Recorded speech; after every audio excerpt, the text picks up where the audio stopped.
자, 오늘이 사실 그 12.3 계엄 이후 100일 되는 날이기도 합니다. 100일. 그래서 제가 오늘 이 불파 기획회의를 하는데 강유정 의원님께서 그 PT 파일을 하나 이렇게 보내주셨더라고요. 내용 정리가 그 이후에 어떻게 잘 돼 있는지, 특히 우리가 수치로 이 내란 이후 100일간 잃어버린 것들이 또 얼마나 되는지를 정리를 해 보내주셔서 저희가 좀 준비를 해놨는데, 네, 한번 좀 네, 숫자로 설명 좀 좀 해주시죠. 말씀을 드릴게요. 네. 지금 우리 서로 얘기 나눴던 법치에 또 와해가 하나 더 들어가야 될 것 같네요. 지금 요것만 보자면 일단 주식 시가총액이 144조 원이나 소멸이 됐고요.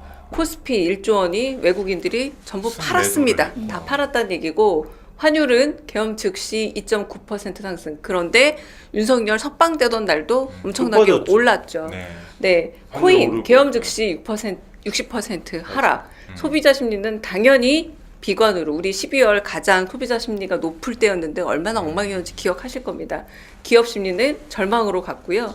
연말 특수 당연히 사라질 수밖에 없어서 그 많은 뭐 동우회, 송년회 모두 사라졌습니다. 그러게 연말 특수가 사라졌어요. 네. 네, 24년 성장률은 2.0이고 사실 여기서 안 들어간 게 있잖아요. 25년은 1%대로 더 내려져서 그렇죠. KDI가 네. 1.6% 예상했습니다. 사실상 성장이 멈췄다고 봐요. 멈췄습니다. 네, 세수결손 31조 원이고 민주주의는 정말 가슴 아파요. 네, 11단계나 더 떨어져서 완전한 민주주의에서 이제 결함이 있는 민주주의로 26위가 돼버렸습니다. 국가 신용 등급은 당연히 비상이 걸렸고요. 무엇보다 오늘은 제가 좀 충격적인 게 보좌진들까지 갈라치기를 하고 있더라고요. 진보 보수 갈등을 네. 갈라치기 할 수 있는 데까지 해서 그나마 한 줌의 극우를 모으려는 게 아닌가라는 생각이 들 정도로 국민의힘 심각합니다. 측 보좌진들이 뭐 성명서 같은 거 그렇습니다. 읽고 맞습니다. 네. 우리 민보요. 그러니까 민주당 쪽 보좌진들도 이에 대응해서 성명서 바로 대응을 읽고. 했죠. 맞습니다. 반박을 하고. 네. 그 어제 제가 이재명 대표님 모시고 채널 A에 가서 이야기를 하던 중에 진보와 보수에 대한 이야기를 이렇게 말씀을 하시는데 네. 진보가 실용으로 좀 넘어가서 그 보수가 조금 더 합리적인 구역으로 넘어와야 그곳에서 만나는 영역이 넓어지고 그곳에서 조금 더 뭐랄까 국민들에게 보탬이 되는 이야기를 나눌 수 있지 않을까. 사실 어제 그게 한 상징적인 장면이기도 했었어요. 예. 네. 그래서 지금 현재 진보하고 보수로 너무 이렇게 극도로 갈리는 모습이 지속되는 건 좀 위험하긴 한데 얼른 좀 저는 좀 내일이라도 선고를 좀 했으면 좋겠어요. 선고를 하고요. 대표가 얘기한 게 뭐 네. 지난번에 한번 보도 크게 됐던 게 85일만 있으면 뭐 좀 더 줄었겠죠. 네. 국민의힘 완전히 뭐 윤석열과 절연하고 네. 언제 받는 식으로 할 건데 저는 지금 한치원님 말씀대로 이번 일을 다 겪으면서 이제 윤석열은 파면이 되고 새로운 정부가 들어서겠죠. 네. 그러면서 새로운 저는 보수 정당이 나올 수밖에 없다고 봐요. 결국 국힘당의 간판은 내려지고 나와서 그냥 제 생각에는 좀 편한 용어로 하면 대화가 가능한 정당이 나왔으면 좋겠어요. 대화가. 지금 윤석열 집권 이후 국민의힘, 국힘당은 제가 예전에 기자 때 취재했던 그 계열의 정당과도 완전히 색깔이 다릅니다. 완전 진짜 국어가 됐어요. 그리고 대화가 안 되잖아요. 뭐 같이 협의가 자체가 안 돼요. 네. 충분히 논의한 법안도 뭐 저기 용산이나 이런 지침이랄까 내게 나오면 바로 그 다음날 표변을 합니다. 네. 뭐 합의 다 됐었는데도 깨고 대화가 안 되는데 좀 머지않아서 길지 않을 것 같아요. 선거 끝나고 나면 얼마 네. 되지 않아서 대선 끝나고 난다면 국힘당은 새로운 당이 되거나 근데 서로 이제 서로 나가라고 할 겁니다. 니들이 나가라고. 왜냐하면 또 돈이 걸려 있기 때문에 큰 재산이 걸리잖아요. 그렇죠. 실제 박홍근 의원께서 저기 그 윤석열의 내란 외환 혐의로 형이 확정되면 그 국민의힘 정당 해산 심판을 받도록 하는 내용의 그 법 개정안 발의를 지금 추진하고 있다라고 해요. 오늘 발의했습니다. 네, 오늘 발의했습니까? 그러니까 사실 이러한 정도의 판단을 받을 정도면 지금 당 자체가 큰 문제가 있는 거긴 합니다. 그렇죠. 네, 지금 네. 전체가 그 안에서 다른 목소리가 전혀 없잖아요. 그리고 완전 극우화로 몰려가고 네. 무슨 정광훈 쪽 집회 가는 사람. 요즘은 또 여의도파가 확실히 늘긴 늘었다고 하더라고요. 뭐 저기 일로 다니면서 전혀 지금 집권당의 역할을 전혀 못합니다. 네. 국민의 삶이나 안보나 국방은 전혀 사라졌고 그냥 저는 근데 제가 예측컨대 그 안에 있는 국힘당 의원들 전 전원이 윤석열 대통령이 돌아오길 바라는 사람 저는 없다고 봐요.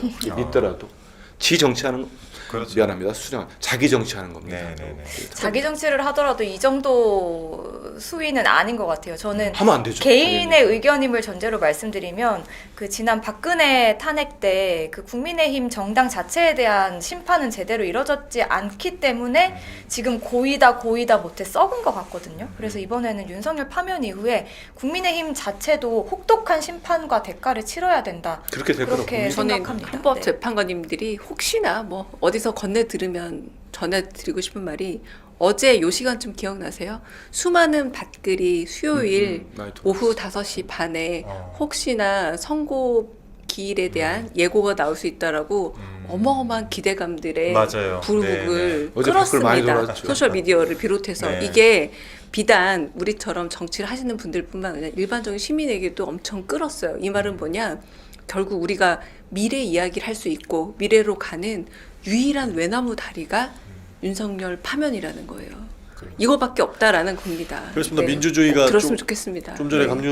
강유정 의원님 말씀 주신 것처럼 민주주의가 원래 완전해서 결함으로 떨어졌다는 거 아닙니까? 근데 파면 선고가 나고 사실 내란이 실질적으로 종식이 됐을 때 전 세계가 우리 민주주의를 다시 평가하고 아마 1위로 좀 완전체로 평가하지 않을까 네. 그렇게 기대를 해봅니다. 저는 아까 강유정 의원님께서 읊어주신 내란의 대가에 대한 14가지 중에서 그 특히 수치로 나타났던 부분들 이런 부분들은 저는 탄핵 인용 이후에 빠르게 급속도로 회복이 될 것이다라고 생각을 해요. 그래서 뭐 저희도 이제 많은 정보들을 취합하고 있지만 아까 최기상 의원님 말씀 따나 지금 상태는 정보가 흘러다닐 수 있는 시기가 아니기 때문에 맞습니다.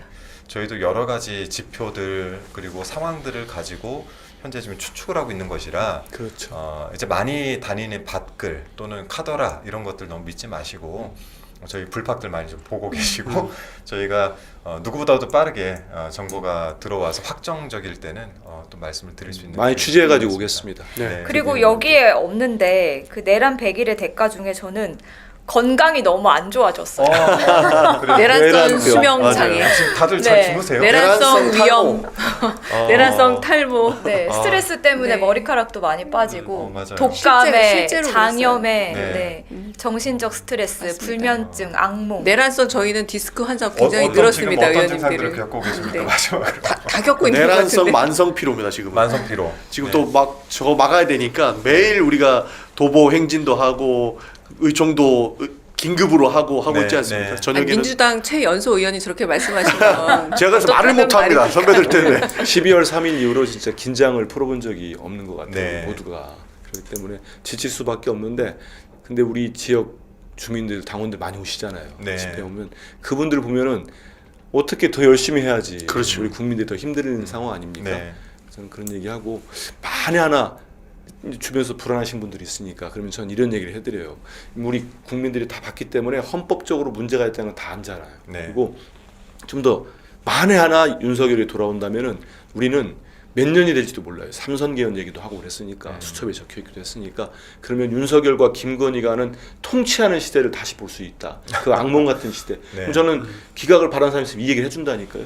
얘기해줘. 두 번째는 앞으로 대한민국에서는 여수야대가 되고 국회에서 예산을 좀 줄이고 특검법을 발의하고 누구 탄핵을 하겠다면 언제든지 그 당시 대통령이 군대를 동원할 수 있습니다.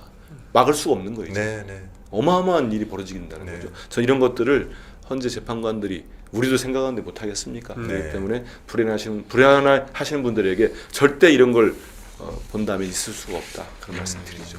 네.